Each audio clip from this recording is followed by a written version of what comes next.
los problemas técnicos. Les presento a Marisela Juárez Rodríguez. Ella es de Puebla. Estudió biología en la Benemérita Universidad Autónoma de Puebla. Además, se graduó con cum laude y después hizo 2 maestrías. Una maestría primero en la Universidad Nacional Autónoma de México, en ciencias, particularmente en biología marina, donde se graduó con una mención honorífica. Y después decidió hacer otra maestría, pero esta vez en España, en la Universidad de Castilla, donde hizo una maestría en Derecho Ambiental y Políticas Públicas. Y después regresó a México para hacer un doctorado en Ciencias de la Vida en el Centro de Educación. Investigación Científica y Educación Superior de Ensenada. Ahí fue donde nos conocimos. Y además de su trayectoria académica, pues ha trabajado en varias organizaciones no gubernamentales de conservación, como es la Sociedad de Historia Natural Niparajá, en Grupo Ecología y Conservación de Islas, o GESI, y en Investigación y Conservación de Mamíferos Marinos de Ensenada, o ICME. Entonces los dejo con Marisela, que nos va a dar una charla sobre ecología trófica en mamíferos marinos mediante el análisis de isótopos estables. Adelante, Marisela. Pues muchas gracias. Pues antes de empezar, me gustaría mucho agradecerte a ti, Alex, por la invitación, a la UDLA por el foro, porque este seminario es abierto. No sé si alguien más fuera de la UDLA se pudo conectar. Espero que sí. Y pues muchas gracias. Entonces, sí, el tema de esta pequeña plática se trata acerca de la ecología trófica en mamíferos marinos mediante el análisis de isótopos estables. Bueno, la estructuré de la siguiente manera. En la primera parte va a ser un poco una introducción acerca de unos conceptos básicos para que todos podamos entender de lo que estoy hablando, porque realmente no sabía qué tan amplio iba a ser el público al que me iba yo a dirigir. Entonces, bueno, si se les parece muy básico, una disculpa enorme, pero es que creo que había personas de toda índole, entonces por eso lo hice de esta manera. En una segunda parte les voy a hablar de las herramientas o análisis que existen para conocer la ecología trófica, algunas ventajas y sus limitaciones. En la tercera parte les voy a hablar ya de la técnica a la cual me especialicé, que es la de isótopos estables. Les voy a poner un ejemplo que me parece muy bueno en cuanto a mamíferos marinos. Es un caso de lobo marino de California. Y ya por último les voy a hablar de lo que hice en mi doctorado, en el caso de estudio, que es esta técnica aplicada a la ecología trófica de la foca de Puerto del Pacífico. Súper bien. Bueno, entonces, a manera de introducción, algunos de los conceptos básicos que quise retomar o que todo el mundo retomara es ¿a qué nos estamos refiriendo con un mamífero marino? Bueno, creo que todos tenemos claro que un mamífero se caracteriza por ser de sangre caliente, porque tienen pelo, porque respiran aire a través de los pulmones, porque tienen glándulas mamarias. Pero entonces, ¿qué sería o cómo definiríamos a un mamífero marino?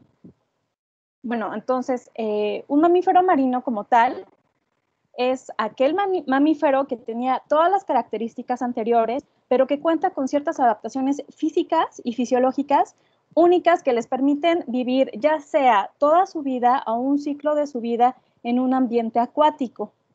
Bueno, dentro de los mamíferos marinos tenemos 3 grandes órdenes, que es el orden de los cetáceos, carnívoros y los sirenios. Dentro de los cetáceos están los misticetos y están los odontocetos. Los misticetos son las ballenas barbadas, como ustedes podrán ver en la imagen. Tenemos un ejemplo de esta familia de la barbada. Dentro de los odontocetos tenemos a los delfines, por ejemplo, con dientes, son todos aquellos que tienen dientes, serían, por ejemplo, los cachalotes, algunos ejemplos dentro de este grupo. Y dentro del otro orden, que serían los carnívoros, están los pinnipédos, que se clasifican en odovénidos, que un ejemplo de ello es la morsa, los fósidos, como es el caso que les voy a platicar de la foca vitulina o la foca de Puerto del Pacífico, otáridos, como el lobo fino de Guadalupe, que ya yo creo que Alex les ha contado mucho de él, o del lobo marino de California. Y otro grupo dentro de los carnívoros, que es un poco más raro que ustedes los puedan relacionar con mamíferos marinos, son los fisípedos. En este grupo se encuentran otros dos, que son los mustélidos y los úrsidos. Dentro de los mustélidos, un ejemplo de ello es, por ejemplo, la nutria. Y dentro de los úrsidos sería el oso polar. Ya en el último grupo de los sirenios, de los mamíferos marinos, están los sirenios, que está representado por los dugongos, que aquí les pongo una imagen, que es muy parecido al manatí, nada más porque tiene la aleta caudal un poco más parecidas a las ballenas, y los manatís.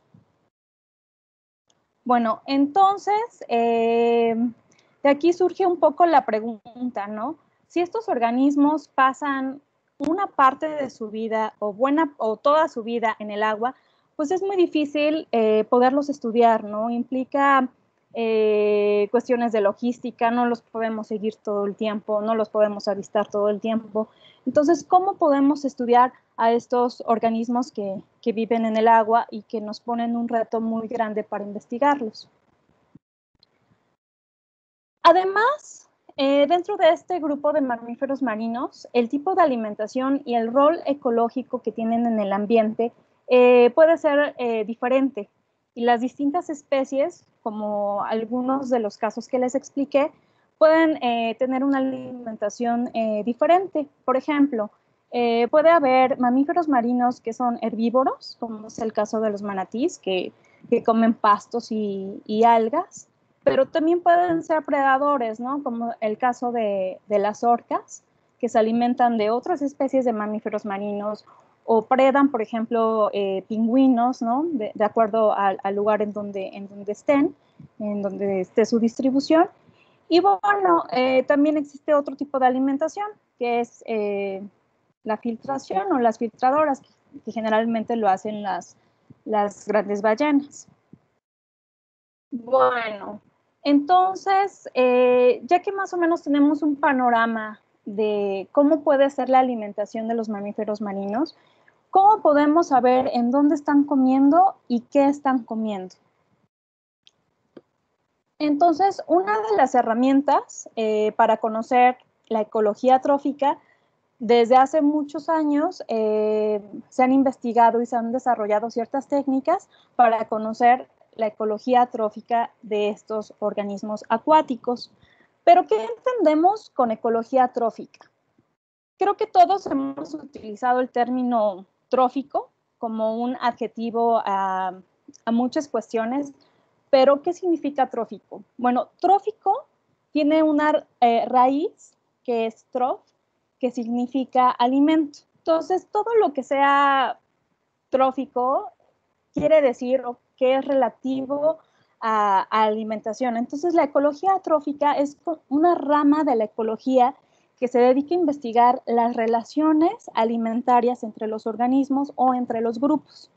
Y bueno, dentro de esta rama de la ciencia, que es la ecología trófica, se dedica o estudia tanto los hábitos alimentarios, tanto el nivel trófico, la posición trófica, las fuentes explotadas o las áreas potenciales de alimentación de estos organismos.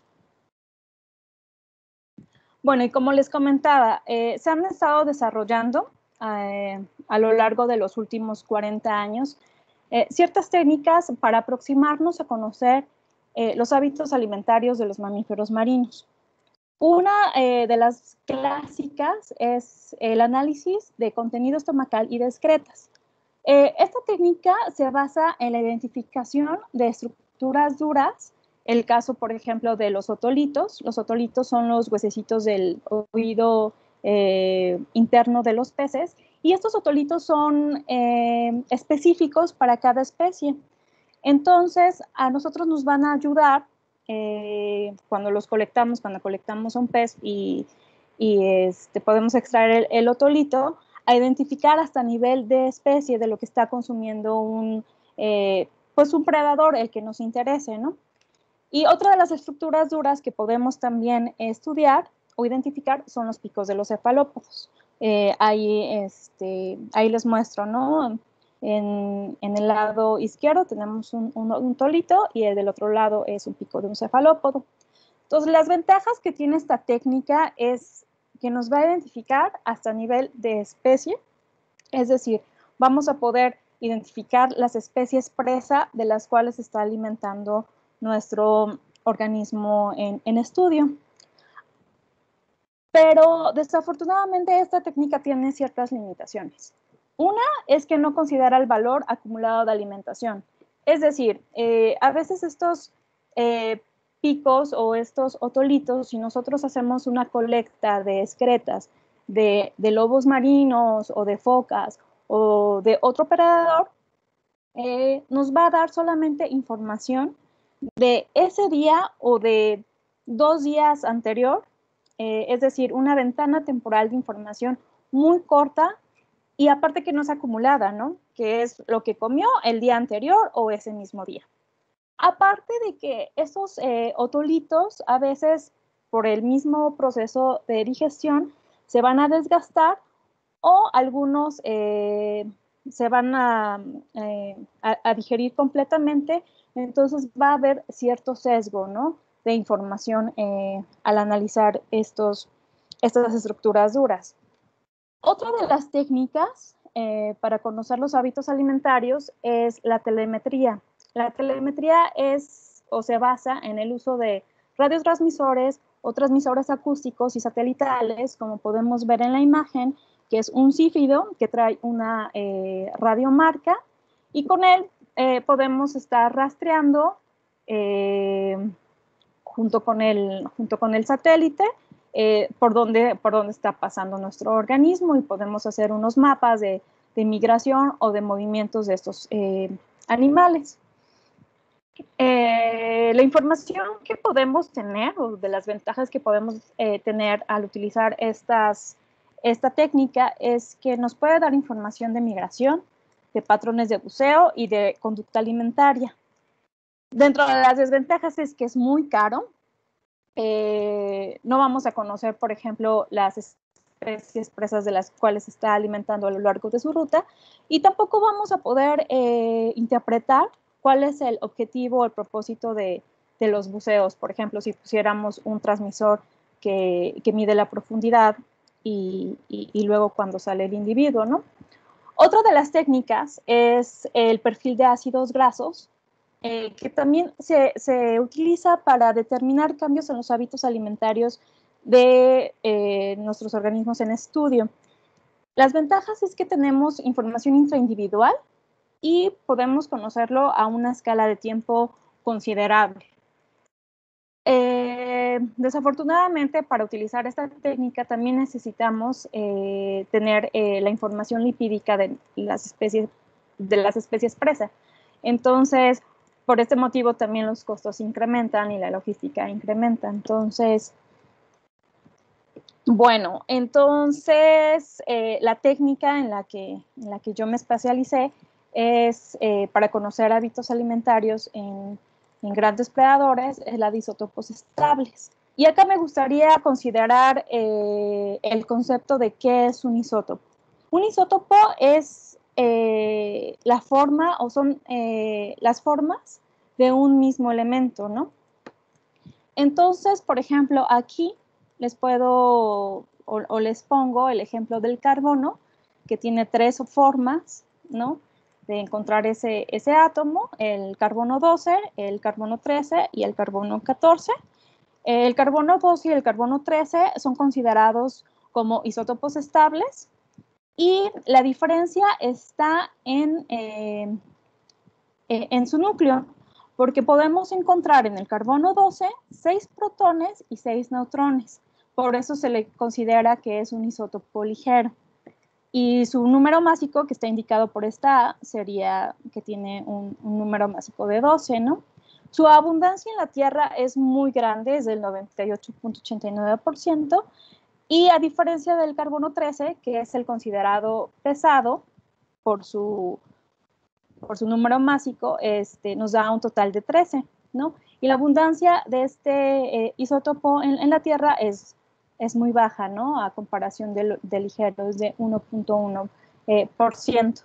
Y bueno, el otro es el radioactivo, que en su núcleo vamos a poder encontrar 6 protones y 8 neutrones.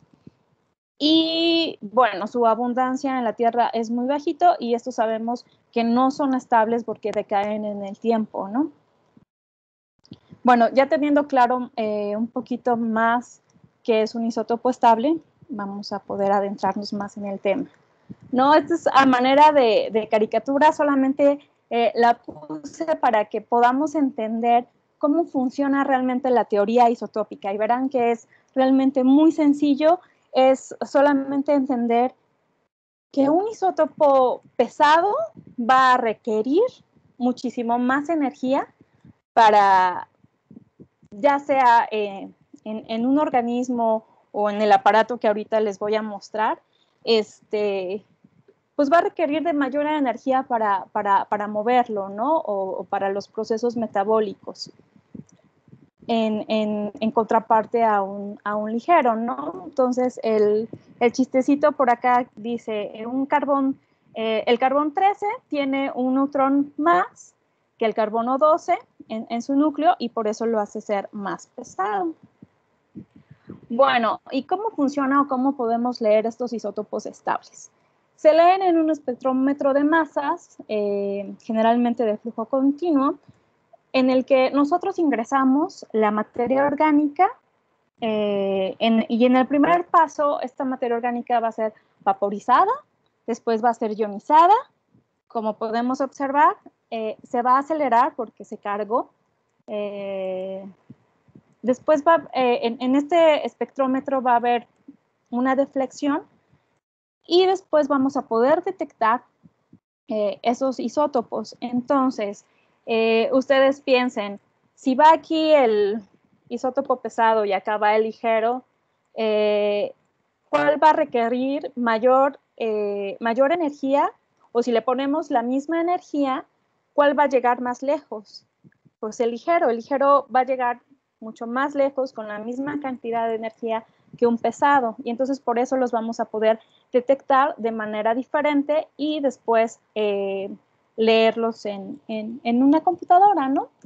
Entonces, en resumidas cuentas, el proceso implica 3 cosas. Uno, la conversión de la muestra en iones en una fase gaseosa, la separación de estos iones basados en su masa y en su carga, y por último, la detección de estos iones también basados en su masa y en su carga. Y bueno, a manera también de chiste, aquí tenemos el carbono 13, ¿no? En una colina de energía. Si aplicamos la misma energía al carbono 13, no va a poder subir la colina porque es pesado y se queda. Versus el ligero, que con la misma cantidad de energía va a poder pasar esa colina, ¿no? Bueno, y acá les muestro solamente un espectrómetro de masas. Ese, por ejemplo, es el que está en el laboratorio de isótopos estables de CICESE. Y bueno, ¿cómo vamos a leer entonces estos isótopos, no? Utilizamos una notación delta que no es más que, porque vamos a obtener al final de un análisis de isótopos estables unos números, ¿no? Y unos números que nosotros vamos a decir, ¿y eso qué significa? ¿O de dónde viene, no? Entonces, estos números vienen de esta notación delta. Delta 13 carbono, por ejemplo, va a ser el isótopo pesado versus, siempre va a ser, por eso se le llama a esta notación una razón de razones, porque es el valor del isótopo pesado versus el ligero de la muestra que estamos analizando entre el isótopo pesado versus el ligero de un estándar que ya es conocido. Por ejemplo, cuando analizamos isótopos de carbono, el estándar que se utiliza es la piribelepnita, pero en diferentes isótopos, bueno, más bien en diferentes elementos, se utilizan estándares diferentes. Por ejemplo, en el nitrógeno, para analizar el nitrógeno, bueno, los valores son tan pequeños que hay que multiplicarlos por 1000, pero eso es como que realmente una ligereza, solamente es para tener un número un poquito más fácil de manejar. Y bueno, entonces el análisis, nos vamos a centrar, o al menos yo me centré en mis investigaciones, en hacer análisis del delta. A partir de ahora ya podemos entender a qué nos estamos refiriendo cuando hablamos de delta 13 carbono. Es la composición isotópica del carbono. Y delta 15 nitrógeno, la composición isotópica del nitrógeno. Bueno, pues estos dos isótopos permiten, o estos dos, más bien, elementos, estas composiciones isotópicas de estos dos elementos, permiten asociar variaciones con respecto a la dieta y al ambiente de un organismo dado. ¿Y esto por qué es? Porque ambos elementos experimentan un fraccionamiento a lo largo de la red trófica. Como aquí podemos observar en la imagen, ambos composiciones isotópicas de ambos elementos van a estar experimentando un fraccionamiento a una razón predecible. Y esto es lo que nos ayuda a veces a posicionar los valores isotópicos de nuestro organismo en cuestión. Por ejemplo, en el caso de la composición isotópica del nitrógeno, la razón va a ser de 3 a 5 partes por 1000. Es decir, tenemos una red trófica y de un nivel, por ejemplo, de productor primario a herbívoro, siempre va a haber un incremento de 3 a 5 partes por 1000, así como de herbívoro a carnívoro, de carnívoro a un depredador, siempre va a ser una razón más o menos predecible de 3 a 5 partes por 1000. Y en el caso del carbono, la razón predecible en cada nivel trófico es de 0.5 a 1 parte por 1000. Entonces, de manera general, los depredadores siempre van a tener valores isotópicos más altos que sus presas a razones predecibles. ¿Y esto por qué es? Porque químicamente y metabólicamente los isótopos pesados van a ser más difícil de excretarse, van a estar siendo asimilados por el organismo y como son energéticamente más difíciles de sacarlos del organismo, se van a quedar, van a estar siendo asimilados por el organismo, entonces van a estar quedándose. Por esto es que los depredadores siempre van a tener valores isotópicos mayores que sus presas. Y bueno, una de las desventajas de manejar esta técnica es que, a diferencia, por ejemplo, del análisis de excretas, es que no vamos a poder conocer la especie presa, ¿no? Pero sí vamos a poder hacer inferencias acerca del nivel trófico en donde se está alimentando, y algo muy importante que me parece que viene en la siguiente diapositiva es que también podemos hacer inferencias del ambiente que está explotando o del ambiente en donde están los organismos, justo por estas razones que son más o menos predecibles. Y bueno, algo que también es importante,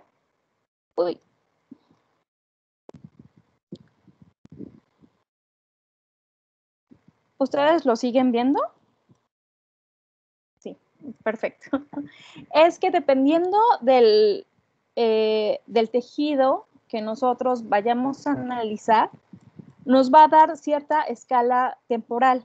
Es decir, por ejemplo, tejidos que tienen tasas metabólicas muy rápidas, por ejemplo, la sangre que tiene una tasa metabólica de días, pues nos va a dar información que refleja esa cantidad de tiempo, de días. Si nosotros utilizamos otro tipo de tejido, otro tipo de matriz orgánica, por ejemplo, el pelo o, por ejemplo, el músculo, que tienen una tasa metabólica un poquito más lenta, entonces vamos a tener información de días a meses. Por el contrario, si nosotros utilizamos huesos que tienen una tasa metabólica muy lenta, vamos a poder tener información isotópica que nos va a reflejar años.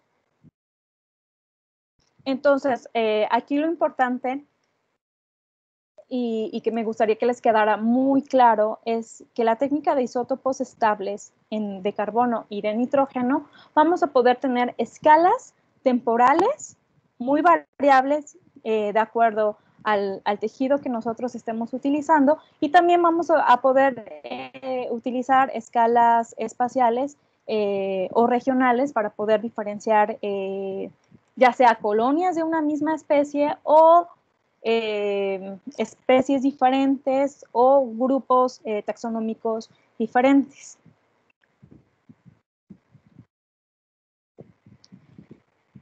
Y bueno, algo que me faltaba decirles es que la composición isotópica del carbono o el delta 13 carbono, de aquí en adelante creo que voy a utilizar delta 13 carbono para hacerlo más fluido y más rápido, nos va a dar información de las áreas de alimentación de estos organismos.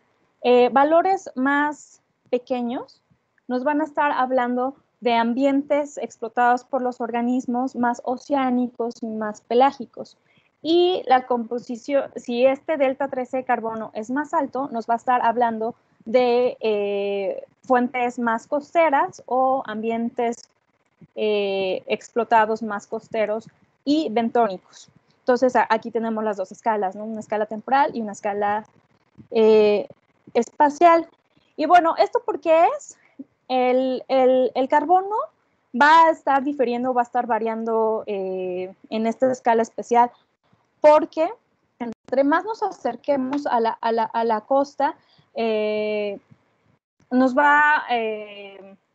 la tasa de crecimiento del fitoplancton es la que varía, y también las fuentes de carbono, por ejemplo, de las macrófitas, que son altamente enriquecidas en carbono 13, que es el pesado. Entonces, por eso los valores, en cuanto más nos acerquemos a la costa, van a ser más altos. Y también la cantidad de CO2 disuelto en el agua. Entonces, nada más para que nos quede muy claro, valores más altos de carbono nos van a estar hablando de ambientes costeros, y valores más bajos en el delta 13 carbono nos van a estar hablando de ambientes más oceánicos y pelágicos. Y bueno, las causas de esta variación isotópica pues son muy simples, ¿no? Cuando un organismo, por ejemplo, ahí podemos ver un pinípedo, ¿no? Cuando come, él está ingresando tanto carbono ligero como carbono pesado, pero el que va a estar siendo asimilado por su organismo depende de tanto uno del metabolismo como de los tiempos de fraccionación que van a tener las diferentes presas y sus diferentes tejidos. Por ejemplo, también en cuanto al nitrógeno, nosotros vamos a tener diferentes fuentes, ¿no? Con diferentes valores de delta 15 nitrógeno, que pueden ser, yo puedo estar comiendo algo que tenga un valor muy chiquito, vamos a poner un número, 10, también puedo estar ingiriendo algo que tenga una composición isotópica de 12 y una presa que tenga una composición isotópica de 20. Entonces, cuando nosotros hacemos un análisis de ese tejido en ese depredador, pues vamos a tener un promedio que va a ir desde el 10 al 20. Entonces, es muy probable que nosotros tengamos un promedio acumulado final de ese organismo que nos va a dar 15 ¿no? En este caso, ¿no? Pero no es que haya estado comiendo su presa 15 menos 3 a 5, que fue lo que se enriqueció, no es que haya estado comiendo solamente de ese nivel trófico, sino que pudo haber tenido una amplitud de varios niveles tróficos, pero al final obtuvimos el promedio. Y bueno, esto es lo que ya les había dicho, que el delta 13 carbono va a estar variando por el CO2 disuelto en el agua, que es muy importante esto que les voy a mencionar. El CO2 disuelto en el agua de mar va a estar variando latitudinalmente. Entonces, acá también podemos tener una como degradación, ¿no? O una variación, ¿no? Que va a ser de latitudes, en latitudes más altas, más frías, el CO2 disuelto es muy diferente a altitudes bajas, por ejemplo en los trópicos, ¿no? Y entonces podemos sacar toda como un gradiente latitudinal en cuanto pues, a los isótopos. También va a estar variando por la pérdida preferencial del CO2 en cuanto a la respiración y en cuanto al fraccionamiento metabólico y, por ejemplo, en el nitrógeno, también porque hay una excreción preferente del nitrógeno 14. ¿Ustedes por qué creen que sea eso? Es porque es ligero y es metabólicamente más fácil, por así decirlo, de excretar, ¿no? Los isótopos ligeros. Y bueno, esto sería el resumen de lo que les acabo de decir. Entonces vamos a tener valores más altos yéndonos de la parte pelágica u oceánica hacia la costa y de arriba de la parte pelágica hacia el fondo. Solamente es como que para que les quede claro cómo vamos a estar identificando ambos isótopos en una escala espacial. Y bueno, el delta 15 nitrógeno nos va a estar hablando de la posición trófica y de la amplitud trófica, y el delta 13 carbono entonces nos va a dar información muy específica del hábitat explotado y también de la latitud. Bueno, uno de los ejemplos que más me gustan es de un trabajo que se hizo en el 2014 por Elorriaga y colaboradores. Ustedes en la imagen pueden ver un diente, ¿no?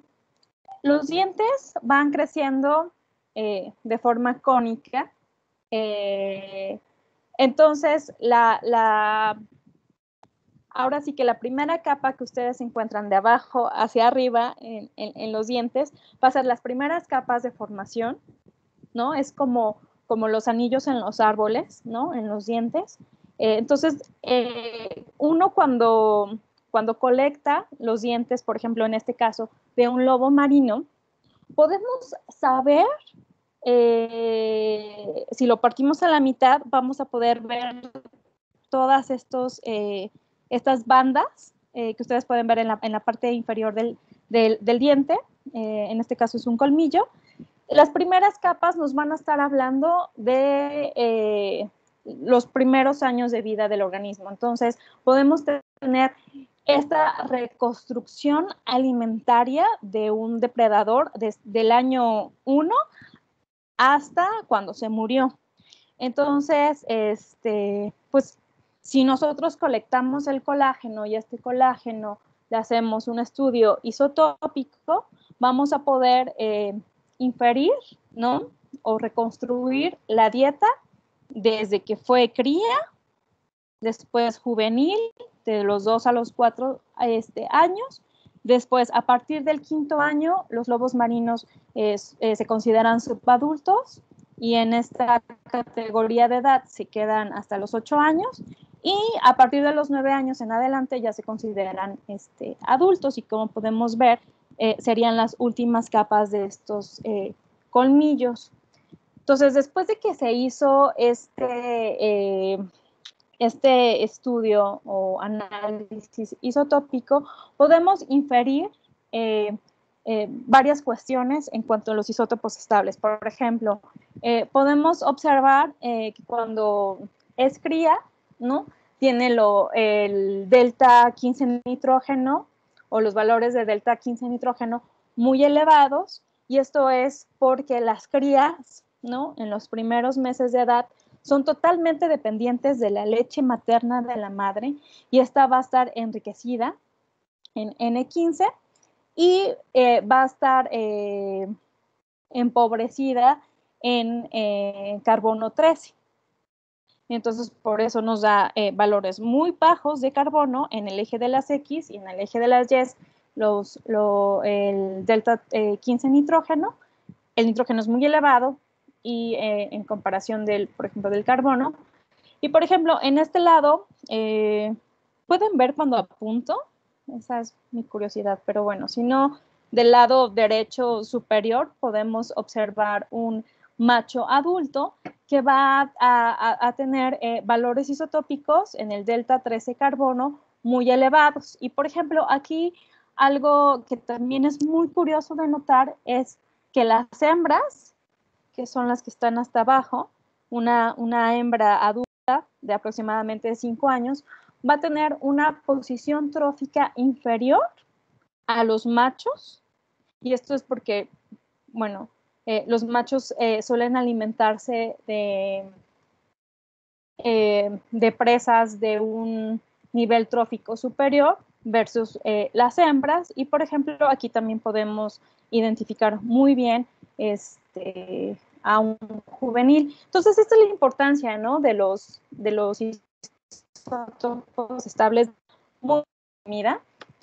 Podemos reconstruir ontogenéticamente, ¿no? A lo largo de todas las categorías de edad, la dieta o los hábitos alimentarios de estos predadores.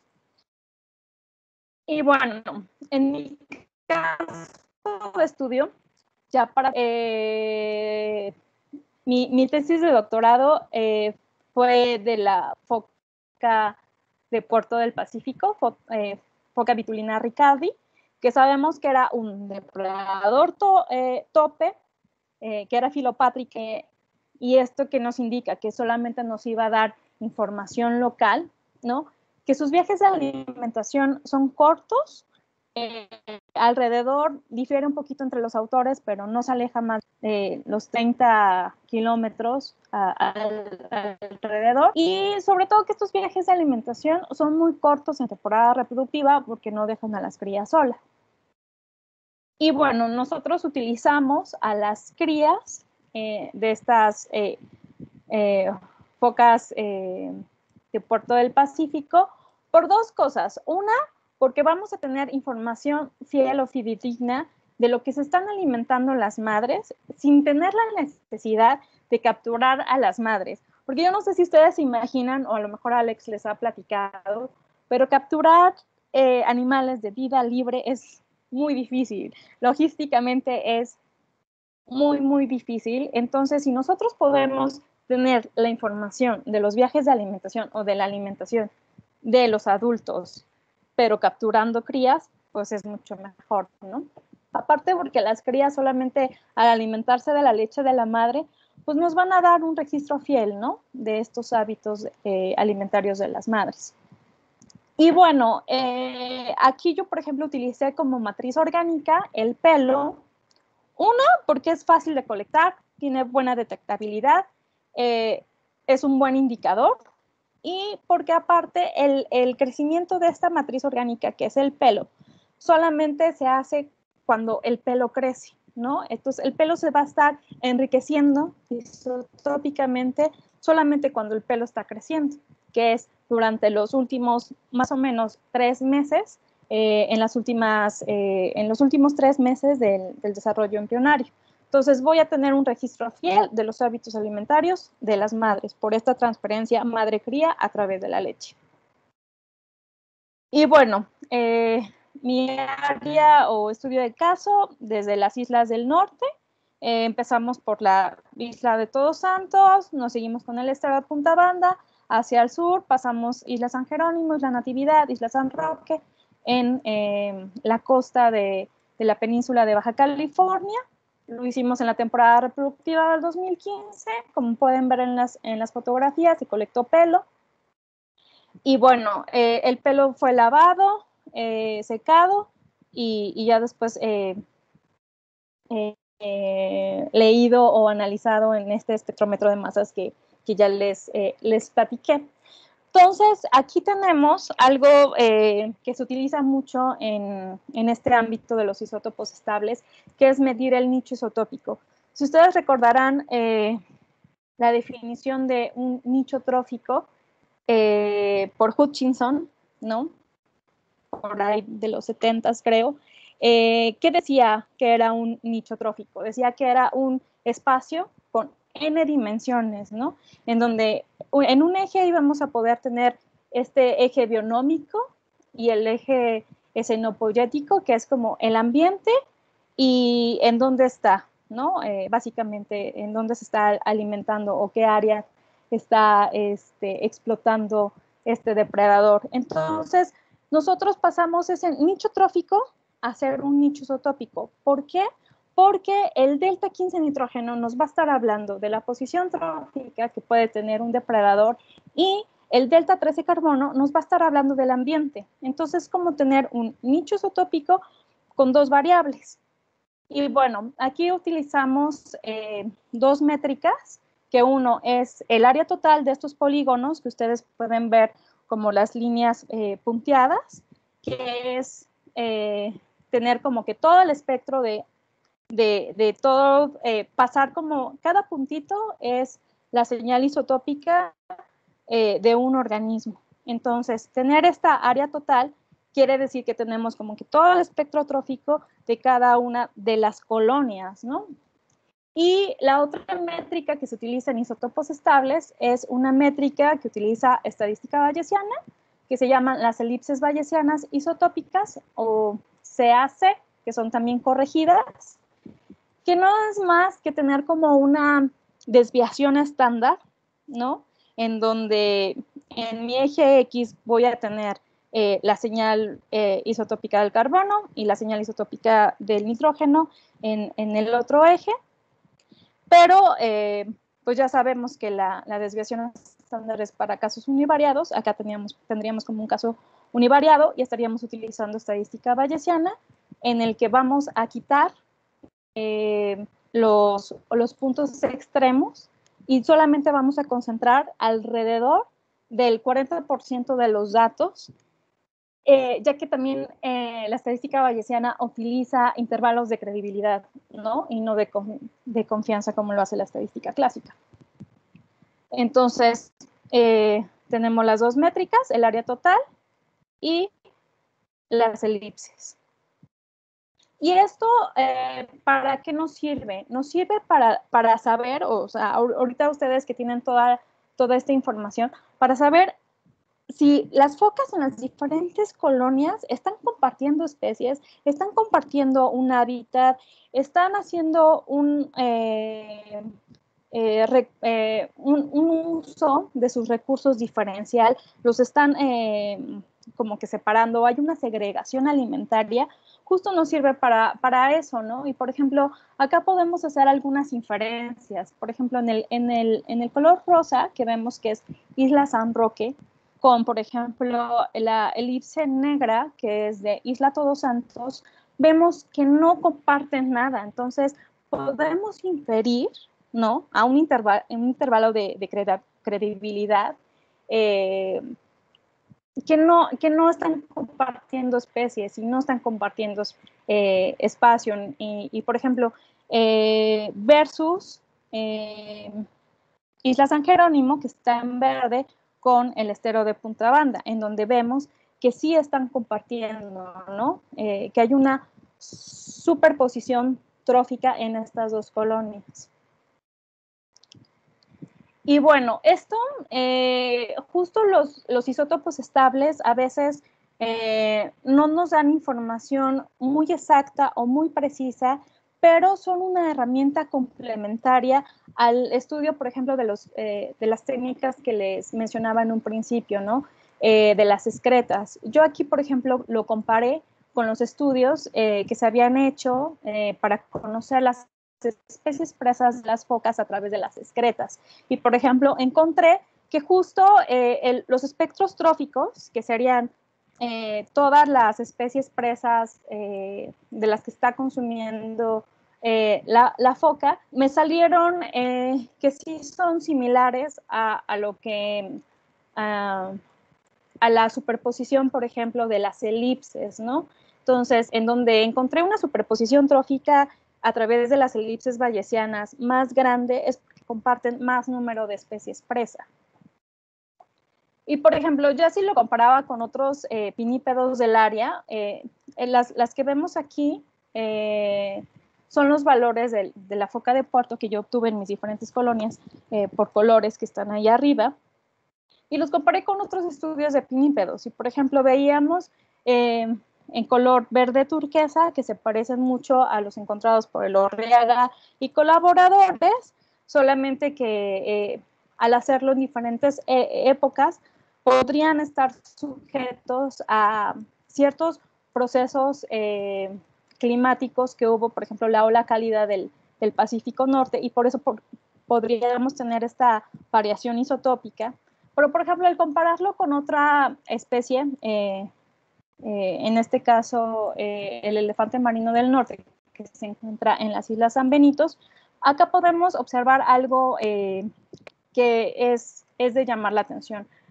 Los valores isotópicos de esta foca elefante en el carbono son más bajos, y también los del nitrógeno. Pero esto, ¿por qué sería? Bueno, pues recordemos que las focas, el elefante marino del norte, tiene una distribución más oceánica y aparte mucho más norteña. Entonces aquí podemos hacer inferencias de nuestras focas nos están hablando, nos están reflejando ambientes más costeros versus una especie que está que está migrando más hacia el norte y que va a tener valores más bajos en el carbono y que nos está reflejando valores más oceánicos y más pelágicos.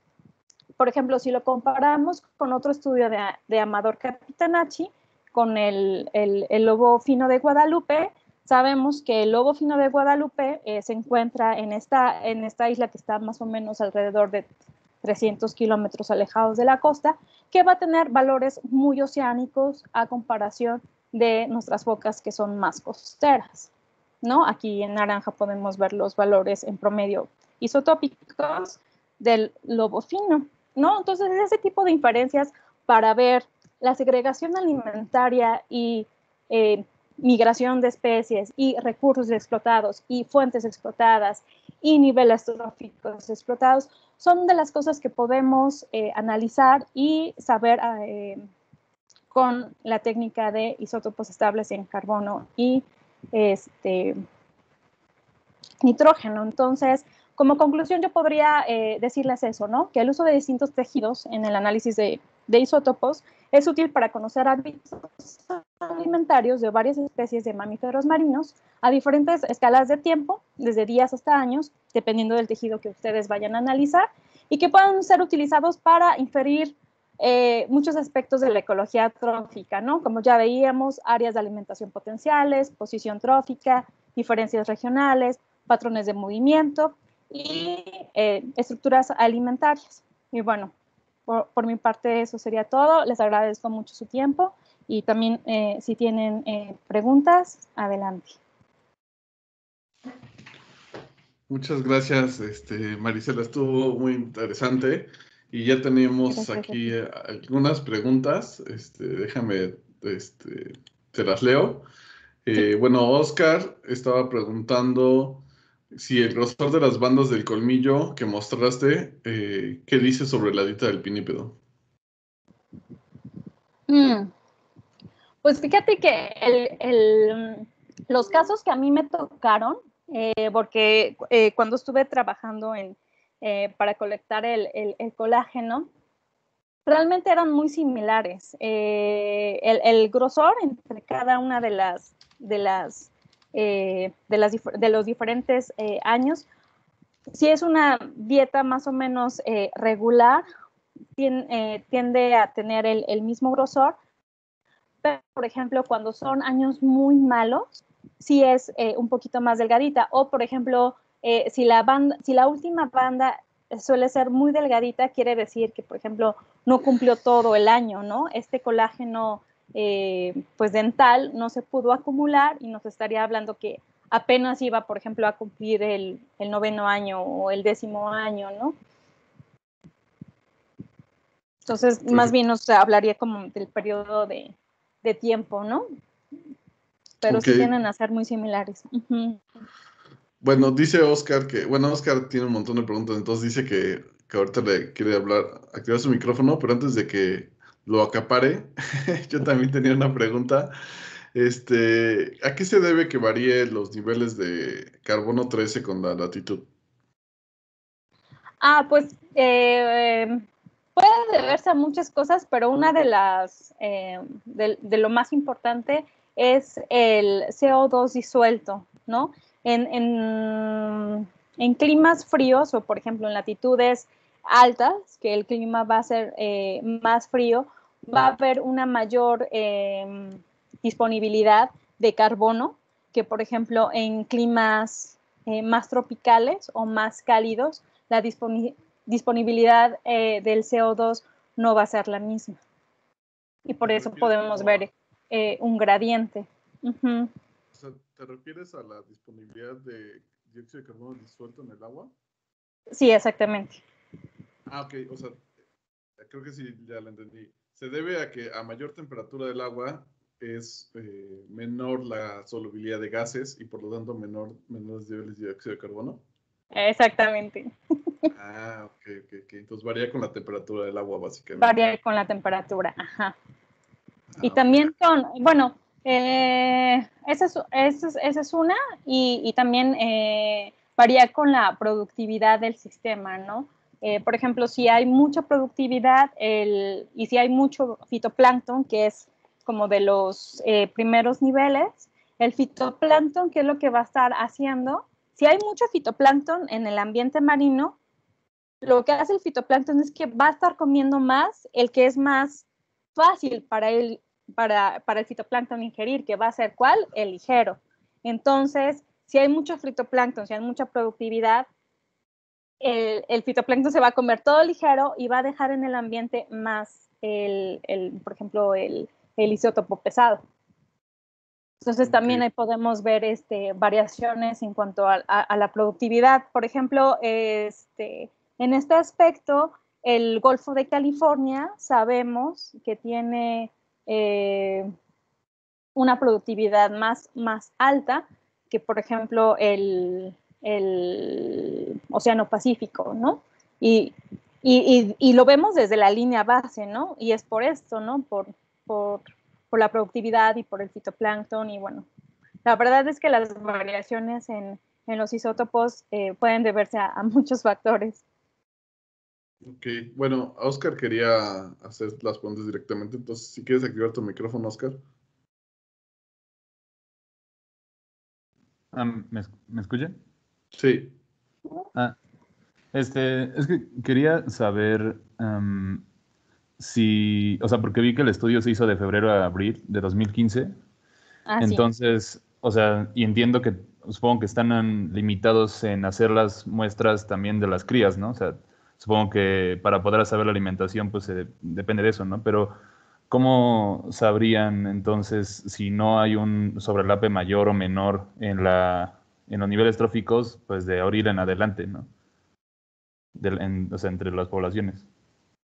Sí, fíjate que a mí creo que esta parte a mí se me pasó aclararla, y es que se hizo de esa fecha no porque quisiéramos esa fecha, sino las crías de foca de puerto en las colonias mexicanas empiezan a nacer a finales de enero, febrero, que es la temporada reproductiva fuerte, y también hay un gradiente latitudinal en cuanto a los nacimientos, pero esta es la temporada reproductiva. Entonces, en esta fecha de febrero a abril, más o menos, es cuando vamos a tener a las crías, pues, pues ya nacidas, ¿no?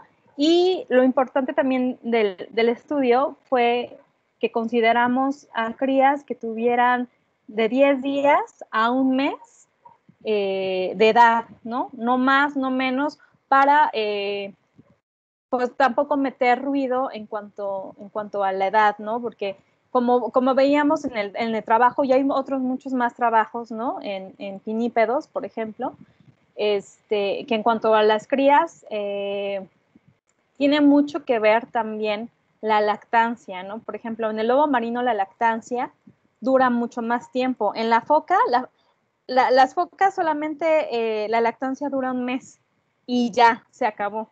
Entonces, en el lobo marino, por ejemplo, la lactancia puede durar creo que más de 2 meses o más. No recuerdo muy bien. Pero como sabemos, la leche en los distintos pinípedos, el contenido lipídico varía. Y por ejemplo, en las focas, el contenido lipídico de la leche es de los más grasosos. Creo que el 50% es grasa de esa leche. Entonces, si tú también utilizas a crías más grandes, ¿no? Vas a meter ruido o un sesgo, ¿no? Porque va a haber variaciones en cuanto a los isótopos, ya sabiendo de antemano que hay otros estudios de pinípedos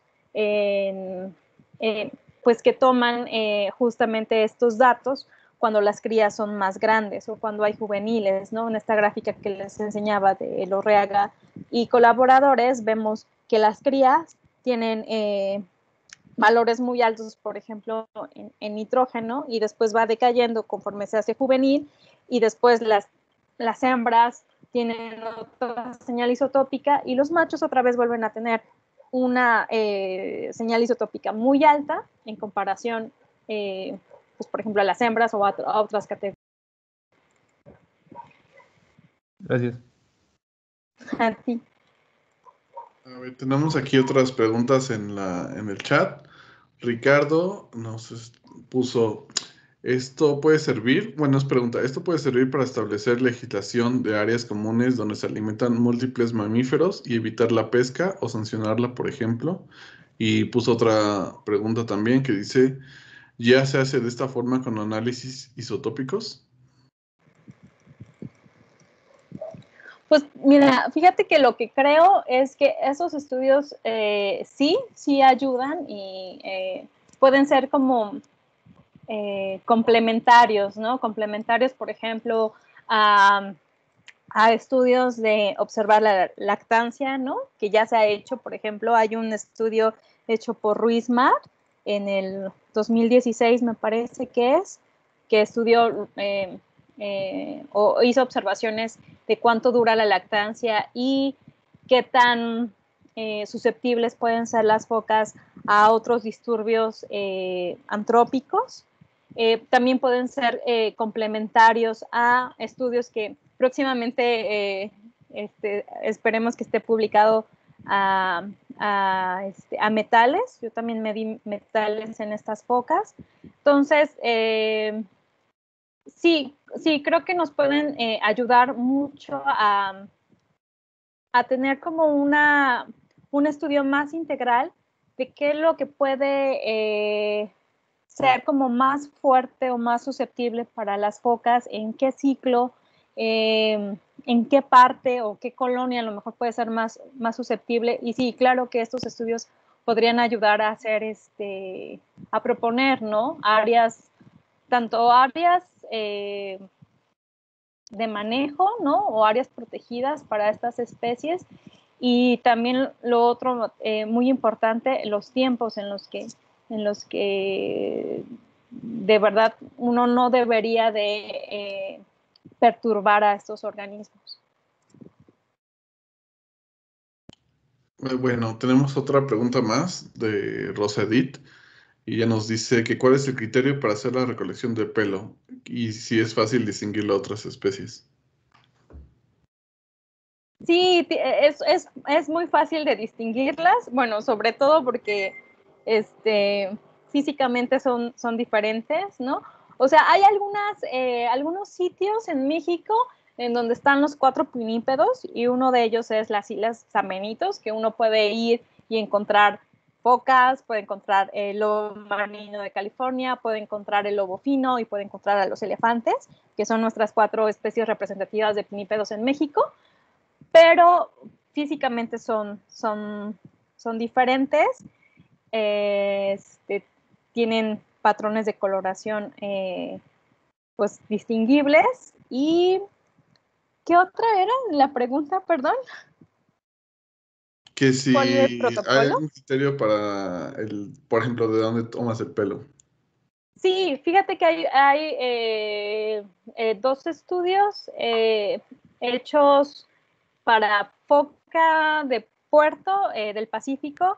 Está uno de McHugh y otro de Brookens, que utilizaron pelo de diferentes partes del cuerpo de las crías, y sí notaron variaciones muy, muy bajitas, pero lo más adecuado es, si vas a hacer una colecta, que siempre sea de la misma región. Y lo que ella recomendaba es que sea de la parte baja dorsal de las focas. Y aparte de este parche, creo que no lo comenté por falta de tiempo, ¿no? Se colecta alrededor de un parche de 10 por 10 centímetros, a veces un poco menos, ¿no? Con una rasuradora de acero inoxidable o con tijeras de acero inoxidable, que son lavadas y secadas en cada una de las colectas. Pero este pelo, además de ser cortado en esta región, tiene que ser homogenizado. Ya en laboratorio lo cortas muy, muy finito y después lo mueles en un mortero de ágata para justo quitar este sesgo que mencionas, que podría ser importante, pero te digo que hay otros 2 estudios hechos por estas 2 investigadoras en donde mencionan que son muy ligeras las diferencias. Más bien, las diferencias que puedes encontrar es cuando utilizas matrices diferentes, ¿no? Si utilizas una vibrisa, si utilizas la sangre, si utilizas músculo, si utilizas otra matriz orgánica, ahí sí puede haber diferencias que son relativas a las tasas metabólicas de esos tejidos. Oye, también ahí relacionado a esa pregunta, al final, ¿cuántas muestras conseguiste?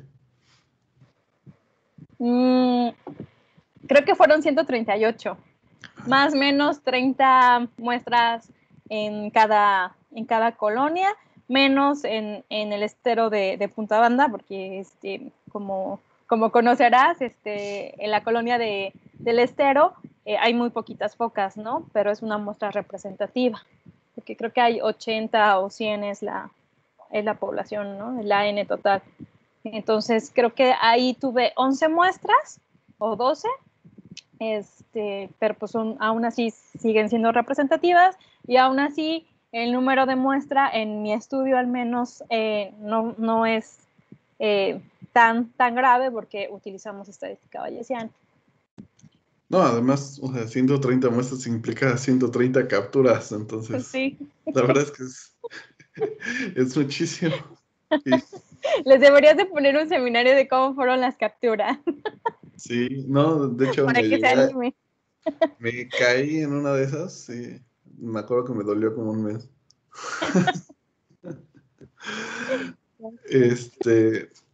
Oscar tenía más preguntas, entonces creo que te va a abrir su micrófono. Adelante, Oscar. Gracias, pero igual si tiene tiempo, si no, pues, si no, no, pero... Adelante. Gracias. O sea, sí tengo, la verdad sí tengo muchas, pero es que, bueno, yo trabajé ahí en un proyectito de ver elementos traza en las plumas de las aves costeras, pero quería ver, o sea, porque, por ejemplo, o sea, 2 cosas sobre eso. No sé si igual has considerado, o sea, más que metales pesados, los elementos traza, como por ejemplo selenio, manganeso, zinc o cobre. O sea, porque igual, como las plumas, bueno, yo sé que en el pelo igual se acumulan, ¿no? Y no nada más se acumulan, sino que además revelan bastante de la dieta. O sea, porque dependiendo de qué tan contaminados estén, tengan eso. Pero mi otra pregunta es, o sea, en sí, ¿cómo colectaron o sea, la muestra de pelo? Porque, o sea, sí hay como una gran discusión sobre todo en cuestión de las aves, si la agarras como que plumas del pecho, de la cabeza, o si agarras como que de todo el cuerpo y lo haces un promedio en general de las diferentes plumas, porque tienen diferentes tasas de muda, bueno, mínimo en las aves. Entonces no sé si hay algún error de muestreo, si solamente lo tomaron de una parte del cuerpo y que tal vez hay otra parte que lo mude mucho más rápido, o que otra parte que, no sé, que dure más. Fíjate que está bien interesante tu pregunta, Oscar, porque sí, justo yo también estuve trabajando con aves y con aves es algo mucho más complejo, ¿no? Porque tú sabes que los plumones o las plumas en las diferentes partes del cuerpo te van a indicar, o más bien se van formando en diferentes etapas, ¿no? De la vida del ave. Entonces, tú no puedes agarrar cualquier pluma y hacer una inferencia de que, bueno, pues esta pluma, si yo la muelo completamente, me va a dar información del último año en donde estuvo comiendo esta ave, ¿no? En las aves no, porque en las aves es muy complejo, ¿no? Hay varios estudios hechos por Hobson y Cherel, me parece que son los que hacen más estudios de aves y de isótopos estables, que ya están publicados.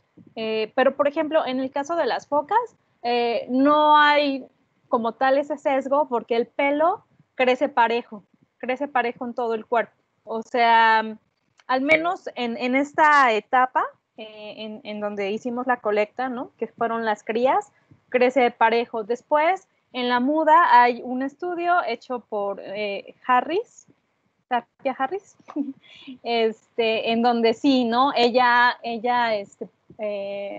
observa que hay un patrón de muda que va o es diferente, también latitudinalmente es diferente como lo mudan, y también si nosotros colectáramos ese pelo, bueno, ahí tendríamos que saber bien si es el pelo que están mudando o si es el pelo nuevo.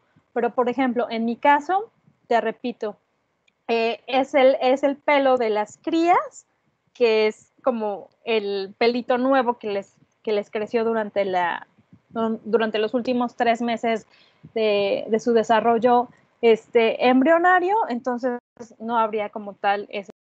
En aves marinas sí hay que hacer todo un estudio de saber qué plumas, ¿no? Se desarrollaron, en qué fase o en qué etapa de la vida del ave para poder hacer las inferencias adecuadas. De hecho, hay unos estudios, ¿no? Que te dicen que en qué número del ala, por ejemplo, tienes que recortar, y si solamente recortas la punta, o si la, eh, ¿cómo se llama? La rectriz, o ya no me La acuerdo cómo se raquis. llama. La raquis sí es todo, ¿no? Sí es muy específico, y luego las aves son más complejas, ¿no? Porque por especie también tienen fechas de muda bien diferentes, ¿no? Pero sí, en mi caso de las focas no habría ese sesgo, te digo, Ah, porque crecen de manera pareja en todo el cuerpo. y bueno, eh, puedo abusar tantito más del tiempo. Dale, tú dale. Ah, ok. Es que, Al contrario, o sea, gracias. la verdad, o sea, sí me interesó mucho sobre la gráfica que pones los polígonos y los círculos, porque, bueno, no sé si igual la podrías mostrar o algo Sí. así. Es que no entendí, por ejemplo, qué significa entonces las áreas del polígono que no están dentro de el círculo. O sea, bueno, o sea, si quieres hago las preguntas alrededor de esa gráfica, porque también, o sea, entiendo que, o sea, bueno, lo que entendí fue que, o sea, se podría saber si comparten especies o si comparten el Uh-huh, espacio, ¿no? Pero, uh-huh. ¿cómo sabes, por ejemplo, si comparten un espacio, pero no comparten las mismas especies? O sea, que estén en el mismo espacio, pero que coman otra cosa distinta. Y también, o sea, ¿cómo sabes o sea, que si de las especies que comparten, o sea, ¿cómo sabes realmente, bueno, esta población comparten tanto número de especies y esta otra, o sea, tanto, o sea, o qué tan preciso Esa, y ya. Sí, están muy buenas tus preguntas porque le has dado como a la clave de las limitaciones de los isótopos, ¿no? Como les dije en un principio, ¿no? Esta técnica es una técnica complementaria que si bien sí ayuda a saber diferencias, ¿no? Y a saber esta segregación trófica que hay, por ejemplo, en mi caso, entre colonias. Pero, por ejemplo, yo sí me topé, y te lo digo con completa honestidad, con esta reto, ¿no? De decir, bueno, ok, sí vemos superposición trófica o sobrelape trófico o isotópico entre estas colonias, ¿no? Pero ¿a qué se debe? ¿A qué se debe? ¿Estarán solamente compartiendo el mismo hábitat y por eso sale esta superposición? ¿O es por las especies compartidas? ¿O es por 1.000 millones de otras cosas? Digo, esas son las principales, ¿no? Porque sabemos que una señal isotópica se enriquece o es el resultado, sobre todo del ambiente y de las especies presa de las que se alimenta, ¿no? Entonces, por fortuna, yo tenía dos estudios anteriores que se hicieron el año pasado a mi estudio, pero tenía todas las especies presa, ¿no? Pero no tenía los análisis de isótopos de esas especies presa.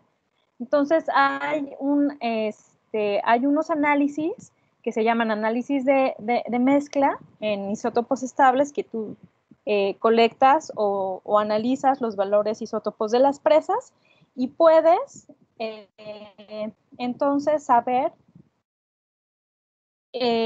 cada presa con cuánto contribuyó en porcentaje a el valor isotópico final de tu organismo de estudio, ¿no? Si tú gustas, te puedo mandar algunos artículos que utilizan estos análisis de mezcla, así se llaman, y hubiera sido buenísimo tenerlo para mi estudio, ¿no? Porque yo hubiera sabido ahora sí, con total certeza, ¿no? Que esos sobrelapes y esas elipses o esas métricas que me salieron, bueno, se deben a esto en tal porcentaje, ¿no? Se deben a que comparten estas especies o a que no. O, por ejemplo, si también hubiera podido complementar mi estudio con telemetría o... te voy a detallar un análisis que me hubiera gustado mucho hacer y es, por ejemplo, la vibrisa de los pinípedos. Pues tú sabes que también es como un diente, ¿no? La última puntita va a ser la información que tú tienes al final y la que está en la raíz pues va a ser de lo último que comió. Entonces, últimamente se ha estado utilizando mucho la información isotópica de la vibrisa porque tú puedes inyectar o colocar un indicador que a veces creo que es glicina, que te da un pico, se lo inyectas al animal, te da un pico, que es tu indicador de origen, ¿no? Y luego tienes el crecimiento de este tejido, ¿no? A lo largo. Entonces, si tú lo cortas en pedacitos, vas a tener tu origen, que es el que te da el indicador, ¿no? Y hacia atrás la fecha en que tú colectaste. Entonces, un día 0 y el día de colecta, que sería, no sé, tu día 200 o tu día 100 de la colecta de campo. Entonces, tú puedes cortar esa vibrisa en 100 pedacitos y cada pedacito pues va a ser un día, ¿no? Y vas a poder tener un valor isotópico que vas a poder hacer un match, ¿no? Con, por ejemplo, si tienes un estudio de dónde estuvo comiendo, ¿no? A lo mejor de telemetría, ¿no? Y hay esos estudios, por ejemplo, hay en aves, ¿no? Que hacen estudio de telemetría con las plumas y el tiempo. Y, por ejemplo, te digo, también hubiéramos podido sacar análisis de mezcla de las especies presa. Y entonces ya todo en su conjunto, tú vas descartando, ¿no? O tú vas más bien argumentando de si pudo haber sido por las especies presa o por el ambiente o por el lugar o por la latitud, ¿no? A donde se encontraba, ¿no? Fíjate que la vibrisa en tal día, en el día 60, tuvo una señal isotópica de tanto y además mis datos satelitales me indican que estaba en Canadá. Entonces, pues tienes ahí toda la gama de tus resultados, de tus diferentes análisis, que te digo, que son complementarios, que ya te dan los argumentos suficientes para poder decir por qué fue, ¿no? O por qué fue esta señal isotópica, ¿no? Y no sé si has revisado los trabajos de Graham, ¿no? Que ese es como que el sueño de todos los que nos dedicamos a isótopos estables, que hubiera isomapas, o sí, estos isomapas regionales que te puedan indicar una señal isotópica en las diferentes ecosistemas, para que tú puedas identificar, ¿no? Regionalmente que esa señal isotópica es claramente de tal latitud, ¿no? Pero te digo, son inferencias muy buenas las que se sacan, pero ojalá que uno pudiera tener como análisis de otras técnicas o de otros estudios. ¿Puedo una más? ¿Mandé? ¿Puedo una más? O si sí, no, ya. Bueno, no sé, sí. Alex, no sé también qué tiempo nos dé en la universidad. No tenemos límite de tiempo, nada más, no sé, si tú estés ocupada o los asistentes. No, adelante. Échate otra más y ya. Bueno, es que igual quería preguntarle a usted, pero igual creo que aplica también un poco para el prof y un poco también con la pregunta que hizo Ricardo hace rato, que, o sea, como sí, nos está bien interesante porque como lo comenta, parece ser que muchas colonias, o al menos que sí comparten como, o sea, diseño sobre el APE como en una región específica, ¿no? Y que puede haber muchas hipótesis biológicas de por qué hacen eso. Y creo que a mí lo que se me hizo más interesante es, o sea, ¿por qué si todos al final están, ¿no? Ahora sí que comen en la misma región o en la misma zona? Porque, bueno, no sé si eso está correcto, pero, o sea, o mínimo, sí, pues en la misma zona, bueno, en el mismo espacio, ¿por qué entonces habría como que tantas colonias distintas? O sea, ¿no sería como más beneficioso que se distribuyeran lo más cerca de esa zona?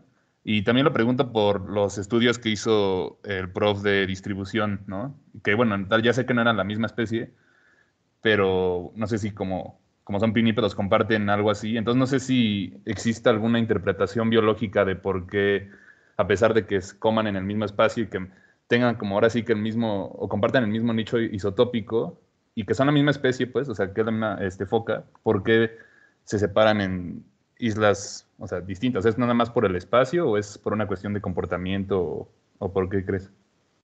Bueno, mira, aquí hay algo importante que creo que se te está escapando un poquito. En la imagen que tú estás viendo, Todos Santos, la isla Todos Santos que está en la elipse negra, es la que estaba hasta el norte, ¿cierto? Y la colonia más alejada, ¿cuál era? La que estaba más abajo. Era Isla San Roque, que es la rosa. Entonces, tú geográficamente, ¿qué hubieras esperado? Que Todos Santos, que era la más norteña, y San Roque, que era la más sureña, isotópicamente, ¿qué hubieras esperado? ¿Que estuvieran superpuestas o que no compartieran nada? Sí, que no compartieran, ¿no? ¿Y qué salió? Sí, No ok. comparten nada. Ajá, entonces ahí geográficamente se cumplió, ¿no? Y así nos podemos ir en varios casos. Entonces, bueno, esa fue una inferencia buena. Pero, por ejemplo, tampoco ya no les mostré por falta de tiempo, pero igual puedes checar mi artículo. Está ahí en Plus One. Y te digo, tiene un poquito más detalle, o si no, escríbeme cuando tú gustes y vamos aclarando también dudas más específicas. Pero sí, ¿no? O sea, una cosa importante es que se hizo en época reproductiva, es decir, cuando las focas no se alejan mucho de sus colonias, ¿no?